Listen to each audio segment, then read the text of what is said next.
Hi friends, welcome back to my channel. நம்ம channel first time பார்க்குறீங்க மறக்காம channel subscribe பண்ணுங்க, பக்கத்துல இருக்க பெல் ஐகானை பிரஸ் பண்ணுங்க, வீடியோ ஸ்கிப் பண்ண பாருங்க. இன்னைக்கு நம்ம டே 16 ஓட ஸ்டேட்டஸ் தான் பார்க்க போறோம். ஸோ நிறைய பேர் சப்ஸ்கிரைப் பண்ண பார்க்குறீங்க, ப்ளீஸ் சப்ஸ்கிரைப் பண்ணிட்டு பாருங்க. இன்றைக்கி நம்ம என்ன சாப்பாடு பார்த்தீங்கன்னா கீரை, அப்புறம் காய்கறி குழம்பு வச்சுருந்தாங்க. ஸோ நான் கீரை போட்டு சாப்பிட்டுட்டு இருந்தேன், தொட்டுக்க முட்டை. ஸோ அதான் சாப்பிட்டேன் இன்றைக்கி. அப்புறம் அக்கா தான் இன்றைக்கி சமைச்சாங்க. ஸோ அதனால் நான் இன்றைக்கி சமைக்கலை. இன்றைக்கி நம்ம முடிக்க போகிற டாபிக் இந்திய அரசியலமைப்போட பகுதிகள் எத்தனை பார்ட்ஸ் இருக்குது. ஸோ அதை முடிக்க போகிறோம். ஃபஸ்ட்டு ஸ்டார்டிங்கில் பார்த்திங்கன்னா இந்திய அரசியலமைப்பு ஸ்டார்ட் பண்ணுறப்போ 395 விதிகள், 22 பகுதிகள், 8 அட்டவணைகள் இருந்துச்சு. ஸோ அதுதான் இப்போ வரைக்கும் கொடுத்துருக்காங்க. ஸோ இதில் 22 பகுதிகள் தான் கொடுத்துருக்காங்க. ஸோ 395 விதிகள் தான் இப்போ வரைக்கும் கொடுத்துருக்காங்க. ஸோ அதான் இன்றைக்கி முடிக்க போகிற டாப்பிக்கு. அதில் நம்ம பார்க்க போகிற ஃபஸ்ட்லேயே பார்த்திங்கன்னா முதல் பகுதியிலேருந்து அந்த பார்ட்ஸ் சொல்கிறேன். ரோமன் லெட்டர் 4A வரைக்கும் ஃபுல்லாகவே நம்ம தரவாக படிச்சுக்கணும்னு சொன்னேன். ஏன்னா ஃபஸ்ட்டு ஆர்டிகல்ஸ்லேருந்து 51 ஆர்டிகல்ஸ் வரைக்கும் நம்ம தரவாக இருந்தாலே ஓரளவுக்கு நம்ம படிச்சுக்கலாம், எல்லாமே ஓரளவுக்கு அட்டன் பண்ணலாம். ஏன்னா நம்ம இது ஃபுல்லாகவே இந்த திருத்தங்கள், இந்த சட்டங்கள், பகுதிகள் படிக்க நமக்கு ஏன் படிக்கணும்னா நம்ம தெரியாத கொஸ்டினை நம்மளால் இக்னோர் பண்ண முடியும், ஆப்ஷன் வச்சு இக்னோர் பண்ண முடியும். ஸோ அதுக்காக இத்தனை விதிகள் இதுக்குள்ளே இருக்குன்னு நமக்கு படிச்சிருந்தால் கண்டிப்பாக அந்த விதிகள் அதுக்குள்ளே தான் இருக்கும். இப்போ எக்ஸாம்பிள் பார்த்திங்கன்னா மாநில அரசாங்கம் எடுத்துக்கிட்டிங்கன்னா அதோட ஆர்டிகல்ஸ் 152லேருந்து ஸ்டார்ட் ஆகி 237 முடியும். அப்போ அங்கே ஆப்ஷனை வேறு ஏதாவது கேட்குறப்போ நம்ம இக்னோர் பண்ணிவிட்டு ஒரு ஆப்ஷனை நம்ம கண்டுபிடிக்க முடியும்.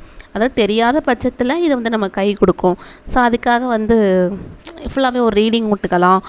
அப்படின்னா ஃபுல்லாக நான் படிச்சுட்டேன், ஆல்ரெடி ஃபுல்லாகவே முடிச்சாச்சு. இதில் 22 பகுதிகள் இருக்குது. முக்கியமானது எல்லாமே இதில் முக்கியமானது தான், எதுவுமே தப்புன்னு எதுவுமே இம்பார்ட்டன்ட் இல்லைன்னு சொல்ல முடியாது.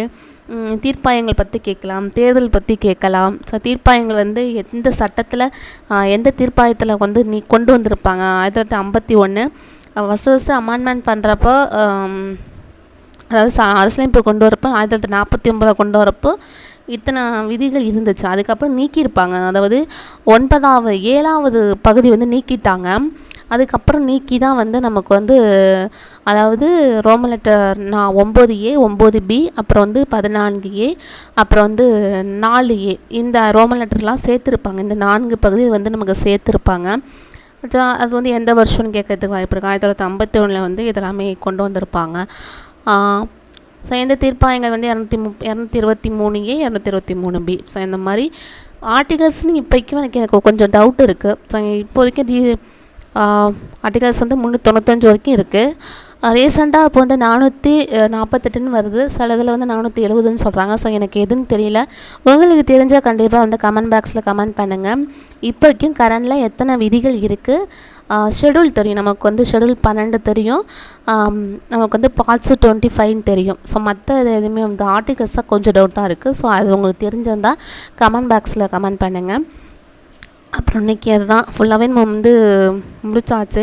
இதில் அடிக்கடி கேட்குறது நம்ம மொழிகள் இப்போக்கும் எத்தனை மொழிகள் இப்போக்கும் நமக்கு ரீசெண்டாக இருக்குது அப்படிங்கிறது 22 மொழிகள் சேர்த்துருப்பாங்க.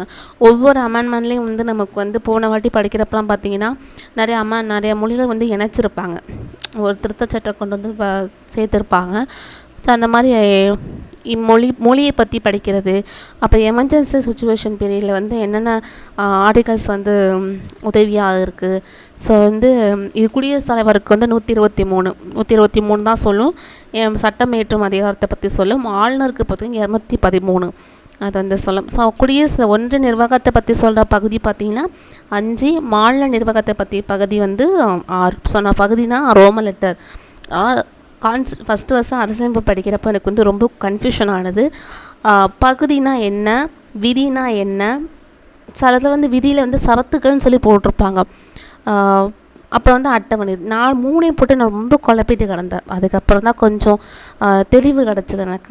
ஒரு வீடியோ பார்த்துட்டு அதுக்கப்புறம் புக்கை வாங்கி படித்தப்போ தான் எனக்கு கொஞ்சம் தெளிவு கிடச்சிது. இது பகுதி, இது விதி, இது ஷெடியூல் அட்டவணை அப்படின்னு தெரிஞ்சிச்சு. ஸோ ஃபுல்லாகவே இந்திய அரசியலமைப்பு நம்ம கூடிய சீக்கிரம் முடிக்க போகிறோம். ஷெடியூல் மாதிரி போட்ட மாதிரி முடிக்க போகிறேன். நான் சாப்பிட்டுட்டு கொஞ்ச நேரம் படிச்சுட்டு அதுக்கப்புறம் தர்பூசணி சாப்பிட்டேன். ஸோ இன்னைக்கு ஷெடியூல் ஓவர். தேங்க்யூ.